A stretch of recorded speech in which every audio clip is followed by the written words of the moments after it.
friends, and welcome back, whether you are watching the video or listening to the podcast. If you are on the podcast, link is down below for the video. If you're on the video, link is down below for the podcast. So however you would like to listen to today's episode, don't hesitate to go wherever you gotta go.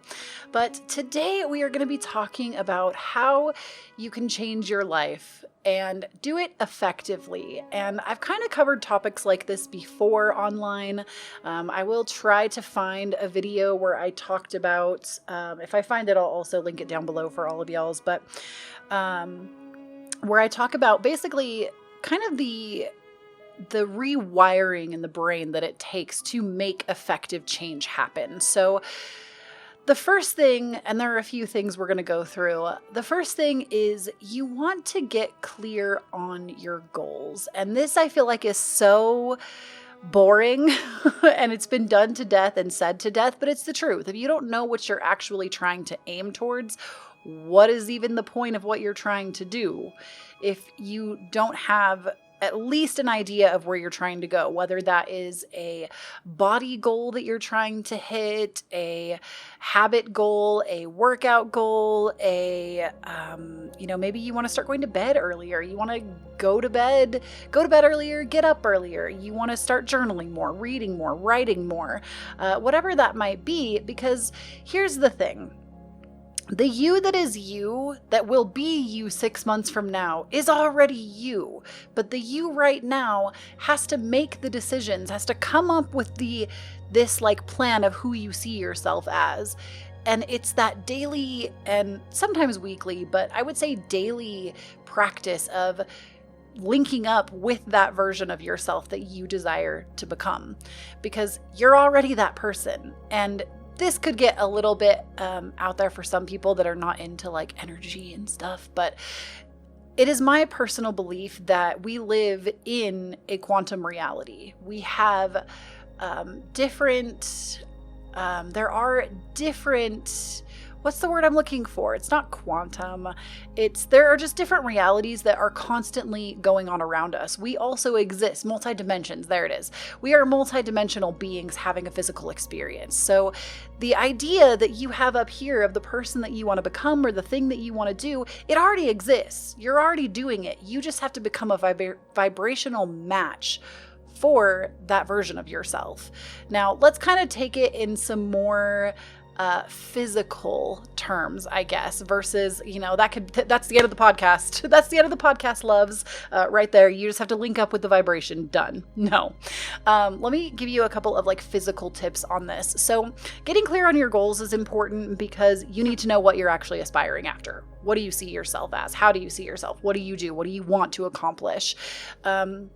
And the biggest thing that you can actually start doing, and this is where we're also going to get a little bit more on a personal basis with me, is getting clear on your why. And I've talked about this before, like I said, and getting clear on your why is the most important thing you will do. Because I'm going to be real with y'all. So many of us, myself included, fall prey to this sometimes, but I've done, I think, a really good job at kind of changing that reality for myself. So many of us are so attached to our social identity, and we're not actually attached to our personal identity. And the social identity, what I mean when I say that is we do things because we think we have to do them, or because somebody will appreciate it if we do them, instead of asking yourself, do I actually want to do this thing? Is this good for me? Or is it good because somebody else told me it was good? So let's take the example of waking up early. Do you actually want to be a morning person? What do you think that's going to accomplish for you? Do you get the same amount of work done going to bed later and getting up later? Why do you want to do that? Do you actually feel like waking up, at 5:30 in the morning every day is going to make you a better person? Or did somebody tell you that the early bird gets the worm and, oh my God, the day is half over, now it's ruined, now I can't get anything done, and so that's what you believe? That's what I'm saying. You really have to ask yourself, why? Is it because it looks good on paper? It looks good in a video? Or is it something you actually desire? And especially when it comes to even your body, your physical body. Why isn't the body you have today good enough? Why isn't that good enough exactly where you are right now? Who told you that you have to be this idealized version of beauty that is thin to be accepted? You don't. So, but then it kind of comes into like, is this how you see yourself? Do you see yourself looking differently? Do you see yourself in a different, just in a different light? There's nothing wrong with wanting to become attractive for yourself. I put that in huge quotes. You can't see the video if you're listening to the podcast, because thin does not equal attractive, and thin also does not equal healthy. Let me, as Ralph Smart would say, slow motion this side. Excuse me? No, thin does not equal healthy. Thin does not equal healthy. This is actually the biggest lie that our society tells us. Weight is not a good measure of health. It really isn't. It's honestly a way that most of us in society use to judge each other, and it doesn't actually indicate health. It doesn't. Blood tests are going to be so much better and give you a much clearer understanding of what you've got going on in your body. Your weight honestly is not a reflection of your health. You can be working out every day, killing it in the gym, eating the right foods, I say quotes around that too, and you could still be what you consider to be overweight for yourself. Do you see what I'm saying? So we really need to break this idea that thin equals healthy, because it doesn't. But getting clear on your why. So let's take this idea of thin, right? Or I don't even like that word. I don't like thin. I don't like the word skinny. I don't really like the word healthy. But how you see yourself being the most attractive you can be for yourself. Or has somebody conditioned you to believe that you will never be loved if you look the way you do right now? Or you will never receive A, B, and C if you look the way you do right now? Or is it, wow, I really want to get out there and kill it because I want to be strong for myself. I want to improve my health. I want to improve the longevity of my lifespan. Do you see what I'm saying? Or I don't think it's wrong to want to set the example for other people. Like, I don't think it's wrong to pursue your health goals because you want to inspire people around you to do the same. I think that's an acceptable goal, but I don't think it can be your only reason why. You cannot do these things for other people. And this kind of leads me into my own story of people pleasing. And I've talked about this a lot in my last episode where I talked about manifesting love and how I was really considered growing up to be like the good kid in my family. I was the one that was the easiest. At least that's what I was always told. And I got to tell you something. If a parent describes their child as easy, that should be a red flag to your ears, because what that actually means is they have put their own identity aside more often than not, and they have fragmented themselves to fit into the idealized version that the parent has created for them. And many people do this. I'm not saying this to shame my own parents. I definitely was a product of that. I definitely did not have my own personality, my own way of doing things or being. I followed the path that was laid out before me. And I don't think that that's so wrong. Some people like to follow in their parents' footsteps and be that way. But for me, in my adult life, I've had to come to understand that so much of my early on conditioning revolved around constantly pleasing my mother specifically. And I've had to learn, like, what do I actually believe? What do I actually stand for? What do I actually want in my life, and why? My values used to be so different when I was younger. I had a lot of religious values that I no longer carry at all. And I also had just a lot of strange values about life that are very indicative of the older generation. The 2.5 kids, the car, the house. And there's nothing wrong if those are the things that you desire for your life. But for me, my idealized life is no kids, traveling the world, living in as many different places as I can, living the laptop lifestyle. That's like the dream that I am manifesting into reality, is more travel, living in different places. Like, I want to do more, not with kids alongside me. Now, if you had asked me that when I was 16 years old, I would have told you at 19 I wanted to be a mom just like my mom. So, when that comes to like people pleasing though, it runs deeper than just like the values of my life. There were so many times where I would do things even when I really didn't want to do them. I can honestly tell you, and I'm sorry that I always bring it back to religion. I never want somebody who is religious to listen to the things that I say and feel like you're not welcome on my channel or on my podcast. I just had a lot of I had a big religious upbringing that I no longer participate in, and I feel like I can confidently say I will never be that person again because frankly, I just know too much. And that's not a knock on people that are Mormon or are religious. I think if it makes you the best version of you that you can be in this lifetime, then that's awesome. It's perfect for you, and do that.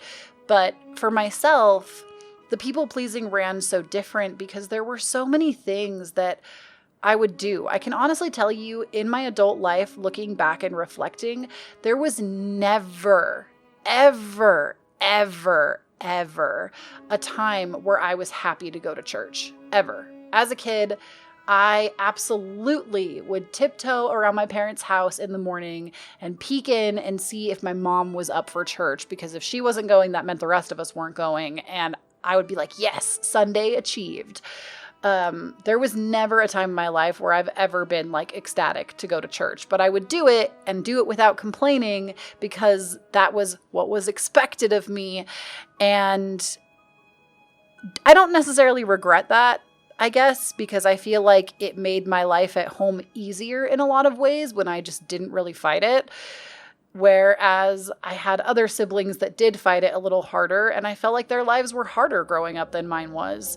But it's not even just that. There was also seminary is this thing, if you didn't know. If you grew up Mormon or you know about Mormonism, then you might know. But seminary is this thing where in school, if you don't live in the state of Utah, which I did not, I grew up in Southern California, in the States, in California, at least, seminary was from something insane, 6 in the morning until 7 in the morning, every Monday through Friday. You would have to get up way before school to go and church study basically for an hour every morning. And they took it very seriously. You would graduate from seminary. There was attendance rolls. It was a very serious thing. And I laugh because this was something that I just always did because it made my mother very happy.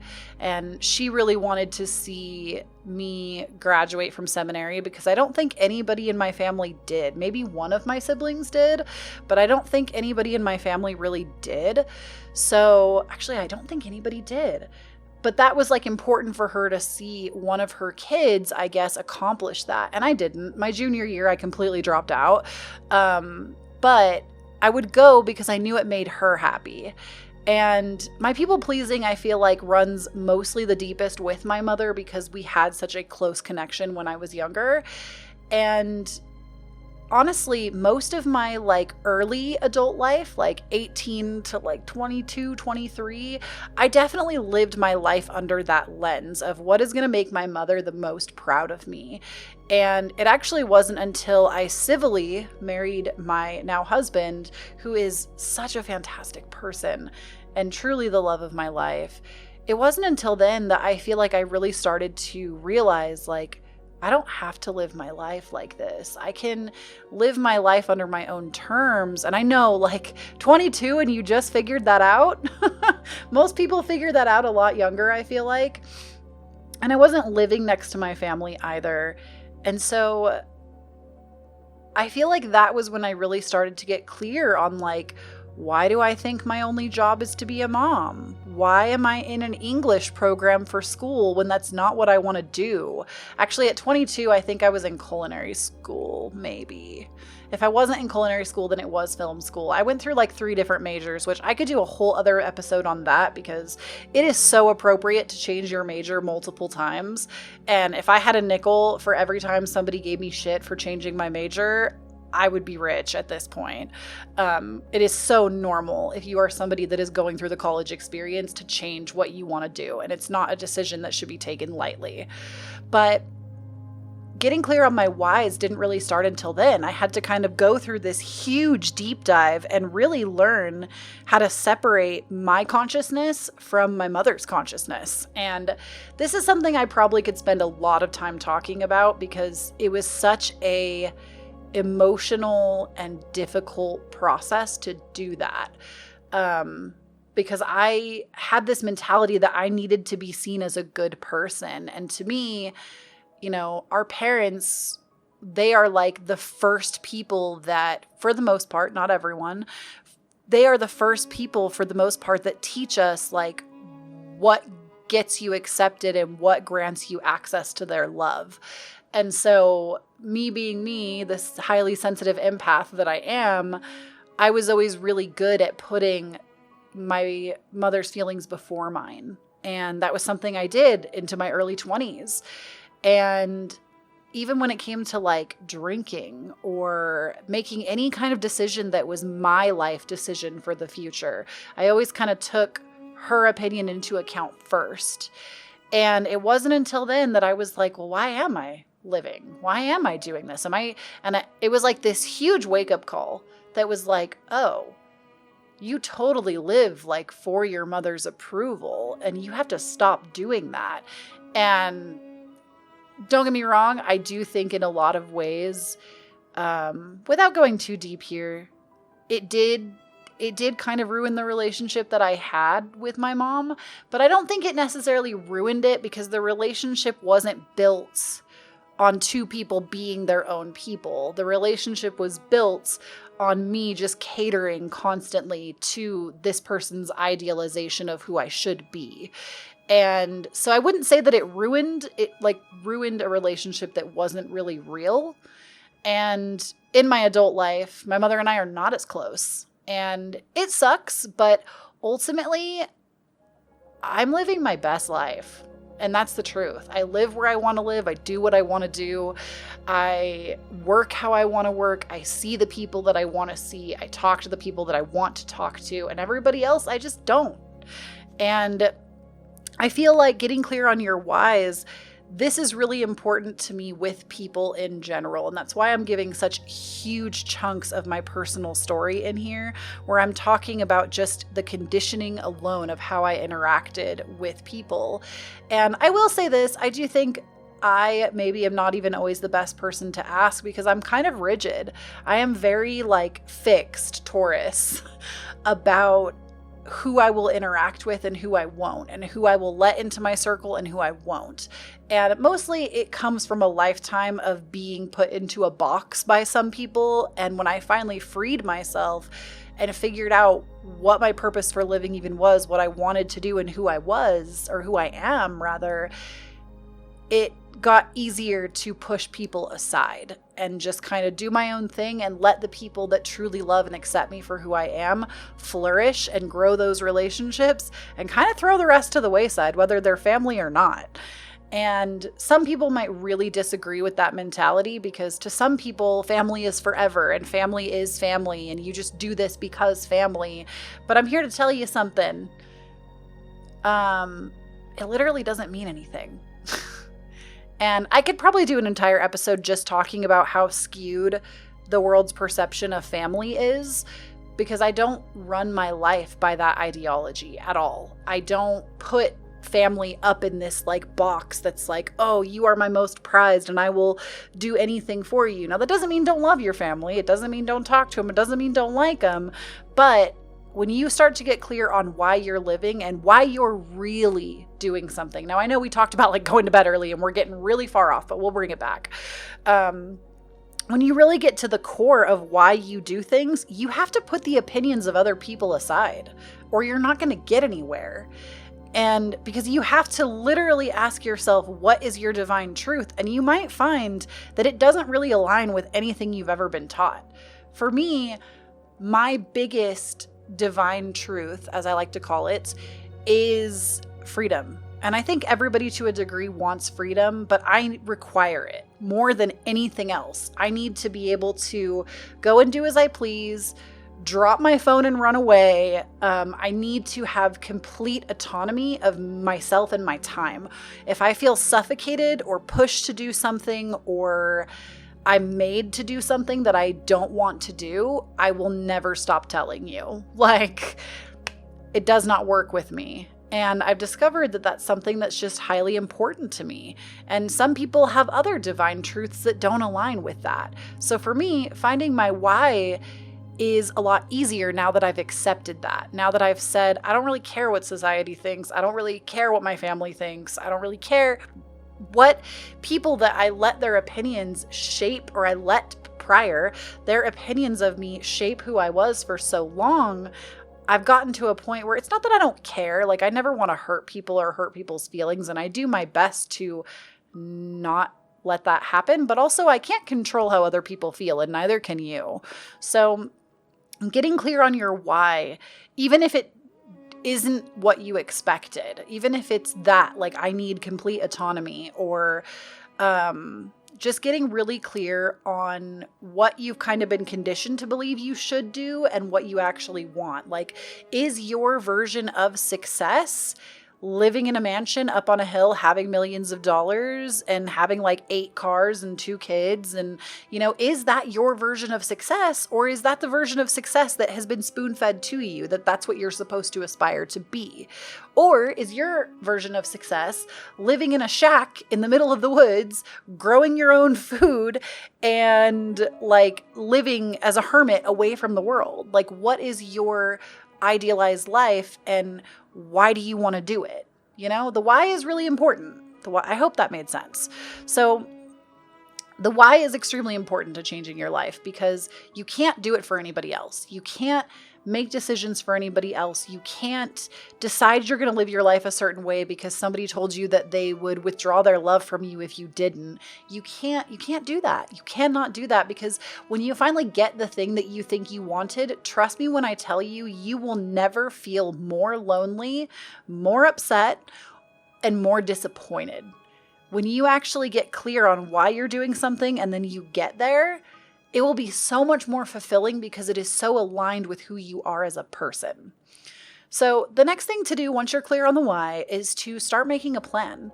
Do you want to write a book? Is that like your next big goal? Then start setting aside time, at least every week, I would say, to write. Like, block out 2 or 3 hours a week to write, or maybe you do 30 minutes a day right in the morning, or however you want to do it. Break it up into smaller things, because this really kind of brings us into neuroplasticity. And I actually have a prop here for you. I will link this book down below for you. If you're watching the video, I have a prop. This is Brain Over Binge by Katherine Hansen. And even if you don't struggle with any kind of like food addiction, this book was fantastic because it actually talks a lot about neuroscience. And neuroscience and neural pathways are basically the pathways in your brain that are created when you form a habit. And the more you continuously do this habit, the deeper and more like available this pathway is in your brain. And the more you start to change it, it takes time. Like, you're not going to do something one day and then tomorrow just completely change the structure of your brain. It doesn't work like that. You actually have to do this over time and slowly start to carve out this new idealized version of yourself. And neuro pathways, like I said, they mainly just make up, like, the best way that I feel like it's ever been described. It might have even been described that way in Brain Over Binge, but the best way I've ever heard it described is like, imagine your habit is a marble on top of a sandhill. And at the beginning of every day, maybe the habit is to brush your teeth, okay? So every day, this marble starts out at the top of a hill. And when you first start brushing your teeth, you kind of have to nudge that marble yourself down the sandy hill to go one way. And every day, this marble gets dropped at the top of the hill, right? It just magically shows up there, gets dropped at the top of the hill. And the first several times, you kind of have to nudge it down. But eventually, when you start to do something extremely consistently, the marble will appear there and just start falling in the correct direction that you want it to go. So that's kind of the mentality you need to have. And this is real shit. Like, I'm talking about science here. Like, this is real. Your brain actually operates this way. So in order to create something new, it's really important that A, you have some level of accountability and consistency, and B, you have to stop beating yourself up when it doesn't work. Let me repeat that one more time. You have to stop beating yourself up when it doesn't work.